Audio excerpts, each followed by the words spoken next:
Chapter 13-তে কোহেই বলে তাকেজো তার ভাইকে মেরেছে এবং তাকে আক্রমণ করে। তাকেজো পাল্টা আঘাত করে তাকে সরিয়ে দেয় এবং এরপরেই তাদের মধ্যে তীব্র লড়াই শুরু হয়। কোহেই দ্রুত আক্রমণ করে এবং তাকেজোর হাতে আঘাত করে। সে বলে ওঠে তার মৃত্যুর পর কেউ কাঁদবে না, কিন্তু এরপর সে জানায় যে সে প্রতিশোধ নিতে আসেনি, বরং সে নিজেই তার ভাইকে মারতে চেয়েছিল। কিন্তু তাকেজো বুঝে উঠতে পারে না যে আসলে কোহেই কি বলতে চাচ্ছে। এরপরেই কোহেই বলে যে আমি আমার ভাইকে মারতে চেয়েছিলাম এবং তুই আমার শিকার কেড়ে নিয়েছিস, এর শাস্তি তো তোকে ভোগ করতেই হবে। এরপরে কোহেই আবার বলে ওঠে আজ তো তোকে আমি মেরে ফেলবই।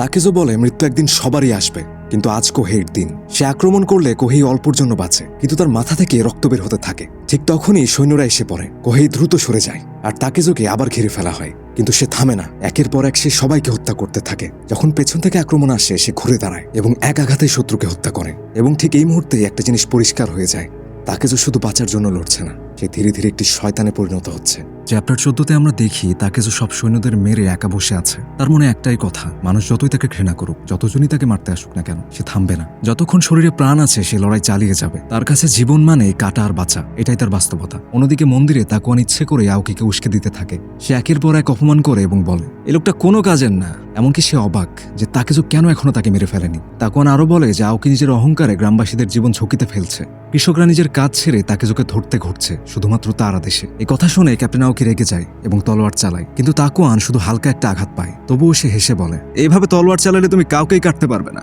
নিজের শরীর ব্যবহার করো। ঠিক তখনই অন্য একজন এসে তাকে থামায়, আর ক্যাপ্টেন আওকি বুঝতে পারে এই লোকটা সাধারণ কেউ নয়। এই মানুষটাই তাকুয়ান সোহো, একজন প্রভাবশালী সন্ন্যাসী যাকে বড় বড় মানুষরাও সম্মান করে।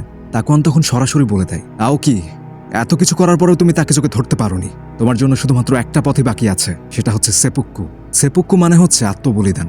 এবং এরপরে আওকি স্তব্ধ হয়ে যায়। পরের দৃশ্যে আমরা দেখতে পাই তাকুয়ান ওৎসুকে জিজ্ঞেস করে তুমি কি তাকেজোকে ভয় পাও? ওৎসু স্পষ্টভাবে বলে দেয় না না, আমি তাকেজোকে একদমই ভয় পাই না। তখন তাকুয়ান একটি অপ্রত্যাশিত সিদ্ধান্ত নেয় যে তাকেজোকে ধরার দায়িত্ব এখন ওৎসুর। এই মুহূর্তে গল্পটা একটি নতুন মোড় নেয়। তাকেজো এখন শুধু শিকার না, তাকে ধরার জন্য আসছে এমন একজন যে তাকে ভয় পায় না। তো এই ছিল চ্যাপ্টার 13 এবং 14। আপনাদের কাছে আজকের এই ভিডিওটি কেমন লেগেছে অবশ্যই আমাদেরকে জানাবেন। যদি ভালো লেগে থাকে তাহলে লাইক, কমেন্ট এবং শেয়ার করে দিবেন। দেখা হচ্ছে পরবর্তী ভিডিওতে। ততক্ষণ পর্যন্ত সবাই ভালো থাকবেন, সুস্থ থাকবেন এবং মোস্ট ইম্পর্টেন্টলি আড্ডাভার্সের সাথেই থাকবেন। ধন্যবাদ সবাইকে।